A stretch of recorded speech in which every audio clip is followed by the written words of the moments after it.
Assalamualaikum warahmatullahi wabarakatuh. Saya Beliana Firdausi Nuzula dengan NIM 24080-225. Izin menyelesaikan tugas akhir pada mata kuliah analisis laporan keuangan. Tugasnya yakni menganalisis laporan keuangan pada perusahaan. Di sini saya akan menganalisis pada perusahaan PT Nusantara Sejahtera Raya Tbk atau yang dikenal sebagai Cinema XX1. Nah, Cinema XX1 ini merupakan perusahaan yang bergerak di bidang hiburan dan operator jaringan yang merupakan perusahaan bioskop terbesar di Indonesia dengan pengalamannya itu lebih dari 35 tahun. Nah, perusahaan ini tuh didirikan pada tanggal 7 Juni tahun 1988 dan resmi tercatat di Bursa Efek Indonesia pada 2 Agustus tahun 2023.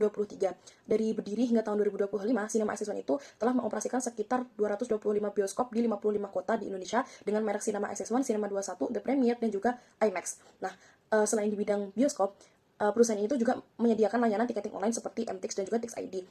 Adanya bisnis makanan dan minuman seperti Cafe XX1, serta adanya periklanan dan juga penyelenggaraan acara. Ada beberapa produk dan jasa yang dimiliki.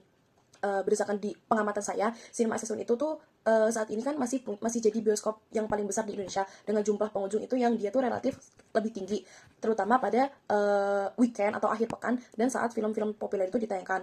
Beberapa produk dan layanan utama yang diberikan oleh perusahaan atau yang disediakan oleh perusahaan itu, yang pertama pada layanan bioskop. Nah, di layanan bioskop ini ada bagian tiket bioskop, teater, dan juga aplikasi dan platform tiketing seperti MTix dan juga Tix ID. Yang kedua ada makanan dan minuman F&B, yakni Cinema Cafe, dan yang ketiga ada periklanan dan promosi. Terus yang keempat sebagai penyelenggara acara atau event dan juga sebagai penyelenggara hiburan-hiburan lainnya. Dengan mereka itu memberikan layanan seperti penyewaan studio atau teater untuk acara tertentu. Selanjutnya kita masuk ke perhitungan rasio berdasarkan dari data laporan keuangan tahunan PT Nusantara Sejahtera Raya pada tahun 2025 yang menemukan hasil yang pertama kuren rasionya tahun 2024 kuren rasionya ada di 3,24 dan tahun 2025 2,82. Masih mengalami penurunan, namun perusahaan tuh masih mampu memenuhi kewajiban jangka pendeknya menggunakan aset ancarnya yang ia miliki. Nah, dengan hal ini menunjukkan adanya tingkat likuiditas perusahaan yang dia itu berjalan masih sangat baik. Yang kedua ada quick ratio. Quick ratio ini di tahun 2024 ada di angka 3,9 dan di tahun 2025 2,68. Ada penurunan dalam melunasi kewajiban lancar tanpa pengendalian perusahaan. Jadi perusahaan tetap berada dalam kondisi likuid yang aman. Selanjutnya di cash ratio tahun 2024 ada di 2,91, di tahun 2025 2,49. Ada yang penurunan yang menunjukkan jumlah kas itu yang tersedia itu relatif lebih rendah dibandingkan tahun sebelumnya. Jadi perusahaan itu masih bisa memiliki uang kas yang sangat cukup untuk dia itu membayar seluruh kewajiban aset lancarnya.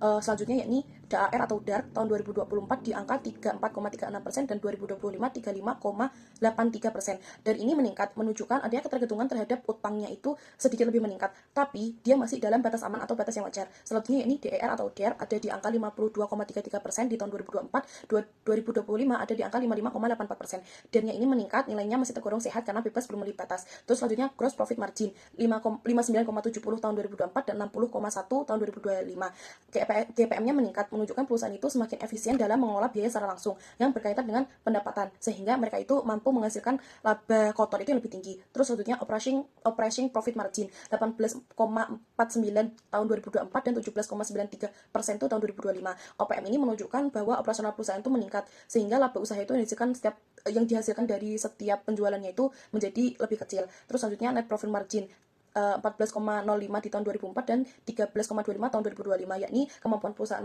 menghasilkan laba bersih itu dari penjualannya sedikit menurun dibandingkan tahun sebelumnya. Selanjutnya ini ROA. Selanjutnya yakni ROA. Pada tahun 2024 ROA itu ada di angka 11,5% dan tahun 2025 juga 11,5%. Nah, ROA-nya ini relatif stabil yang menunjukkan yaitu perusahaan masih mampu memanfaatkan aset yang ia miliki secara efektif untuk menghasilkan laba. Selanjutnya ROE di tahun 2024 ada di angka 17,44 dan tahun 2025 17,89.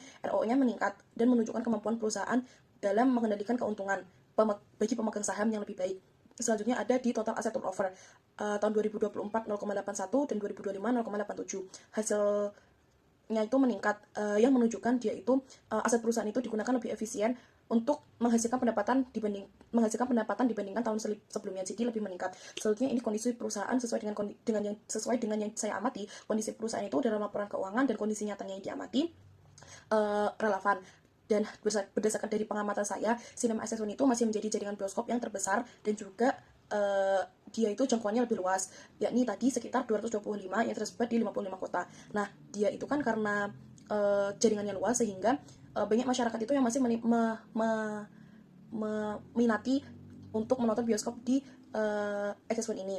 Jadi dari yang saya amati antara laporan keuangan dan nyatanya itu relevan. Nah, kondisinya ini kondisi yang ramai dan sebagainya, ini tuh tercermin dalam laporan keuangan perusahaan juga. Nah, pendapatannya kan meningkat dari 5,71 triliun pada tahun 2024 itu menjadi 5,86 triliun di tahun 2025. Nah, rasio aktivitasnya itu kan juga meningkat, dari yang TO-nya tadi 0,81 jadi 0,87. Jadi ini tuh menunjukkan bahwa perusahaan itu asetnya tuh semakin efektif digunakan buat menghasilkan pendapatan. Nah, dari hal ini tuh menunjukkan bahwa bisnis perusahaan itu masih berkembang dan diminati oleh masyarakat. Nah, kalau diamati langsung, bioskop SS1 itu juga masih ramai dikunjungi sama masyarakat kan, terutama di waktu akhir pekan atau di musim liburan. Pada saat film-film populer itu ditayangkan, terus kan sekarang itu di bioskop SS1 itu juga menggunakan aplikasi seperti MTix dan TixID itu yang juga memudahkan para masyarakat itu membeli tiket. Jadi mendukung untuk pertumbuhan pendapatan perusahaan. Pada bukti yang mendukungnya, yang pertama, perusahaan yang meningkat tadi tahun 2024 di 5,71 triliun dan 2025 itu menjadi 5,8 triliun. Peningkatannya ini tuh menunjukkan bahwa layanannya itu masih dinikmati oleh masyarakat. Nah, datanya ini ada di laporan keuangan pada laporan laba rugi yang ada di halaman awal atau halaman ketiga kayaknya. Terus yang kedua, yakni perusahaan itu masih menghasilkan laba yang lebih tinggi. Nah, labanya itu berjalan pada tahun 2025 itu sebesar 776,24 miliar. Nah, dibandingkan kalau tahun 2024 itu mencapai 800 sekian miliar. Nah, jadi di sini tuh menunjukkan kalau perusahaan mampu menghasilkan keuntungan yang besar dari kegiatan operasionalnya. Lanjutan dari sebelumnya, ini perusahaan yang dia itu masih menghasilkan laba yang tinggi dari tahun 2024 di tahun 2025. Nah, datanya itu tadi ada pada laporan laba rugi pada halaman awal. Terus yang selanjutnya yakni posisi kas yang dia itu sangat kuat. Jadi kas dan setara kasnya itu di perusahaan mencapai 1,81 triliun pada tahun 2025. Nah, dari jumlahnya ini tuh menunjukkan bahwa kemampuan perusahaan dalam memenuhi kewajiban jangka pendek dan mendukung aktivitas operasionalnya. Nah, datanya ini juga ada pada laporan keuangan pada bagian laporan posisi keuangan. Nah, terus yang keempat ada tingkat utang yang diam tuh masih terkendali. Nah, total dari liabilitasnya tadi perusahaan kan mencapai 2,42 triliun. Nah, total ekuitasnya itu mencapai 4,34 triliun. Nah, dari dua hal ini tuh menunjukkan bahwa sumber pendanaan di perusahaan itu masih lebih banyak berasal dari modal sendiri dibandingkan utang. Nah, datanya ini juga saya ambil dari laporan keuangan yang ada di bagian laporan posisi keuangan. Nah, selanjutnya yang kelima yakni bisnis digital yang terus berkembang. Nah, pendapatan dari platform-platform digital itu meningkat sekitar 107 miliar di tahun 2024. Nah, 2025 ini mencapai 143 miliar. Nah, dari hal ini tuh menunjukkan bahwa layanan digital seperti MTix atau TixID itu semakin banyak yang menggunakan di kalangan anak muda sekarang. Nah, selanjutnya yang keenam yakni jaringan usaha yang dia itu semakin meluas dan juga semakin aktif. Nah, perusahaan itu memiliki bisnis utama dan yang paling utama yakni berupa jaringan bioskop. Nah, namun dari selain jaringan bioskop itu, mereka perusahaan itu juga memiliki berbagai macam bisnis lain seperti di F&B tadi, seperti SS1 Cafe dan juga penyewaan-penyewaan lainnya gitu. Nah, dari beberapa informasi yang saya dapat di laporan keuangan ini menghasilkan bahwa adanya hal tersebut. Nah, kalau saya menjadi CFO dalam perusahaan ini, keputusan yang akan saya ambil itu dalam tahun kedepannya, saya itu akan mengambil beberapa keputusan untuk PT Nusantara Sejahtera Raya ini.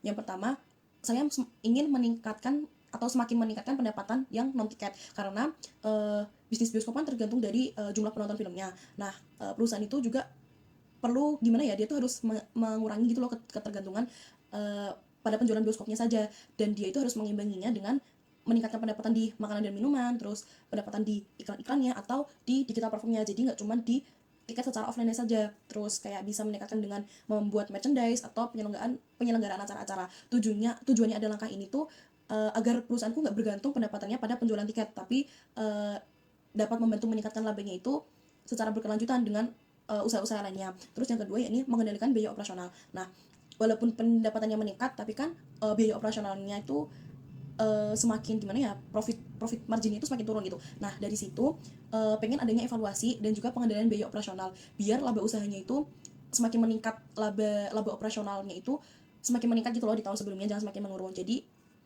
penjualannya meningkat, operasional juga meningkat.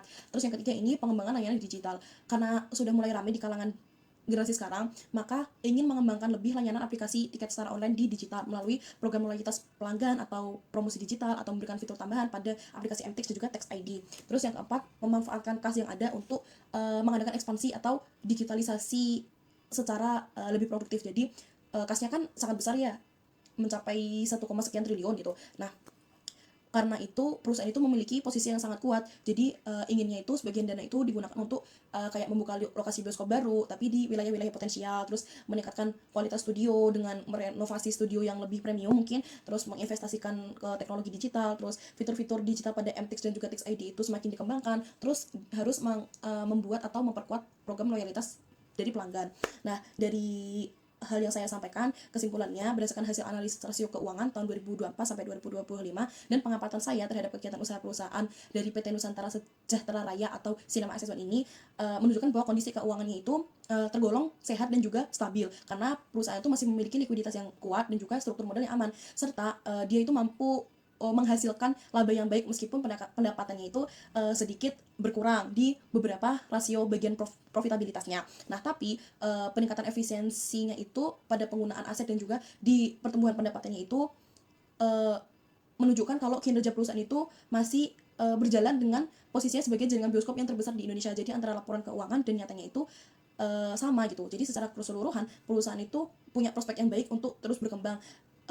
Dengan catatan dia harus fokus pada peningkatan pendapatan non tiket, terus mengefisiensi operasional tadi, dan juga menguatkan layanan digital atau mendukung pertumbuhan yang berkelanjutan untuk masa depan. Jadi dari yang saya amati antara hasil dari laporan keuangan dan juga realitanya yang ada di lapangan atau realita yang saya lihat, saya amati di Cinema Assessment ini, laporan keuangannya bagus dan di nyatanya itu intinya tuh antara keduanya masih sama-sama sinkron gitu. Cuman kalau menghasilkan profit yang tinggi terus, labanya tinggi terus, tapi kayak profit dari operasionalnya itu semakin menurun, itu juga kalau kayak gitu terus membuat perusahaan itu kurang baik. Jadi antara laba yang dihasilkan dengan profit operasional itu harus balance. Nah, jadi intinya tuh kayak Cinema Assessment ini jangan cuma mengadakan di salah satu produk usahanya saja, tapi juga dengan menambahkan di bidang-bidang lainnya kayak tadi di F&B dan sebagainya. Sekian yang dapat saya paparkan. Kurang lebih mohon maaf apabila banyak salah-salah kata dalam pengucapan atau agak belibet-belibet. Kurang lebih mohon maaf. Wassalamualaikum warahmatullahi wabarakatuh.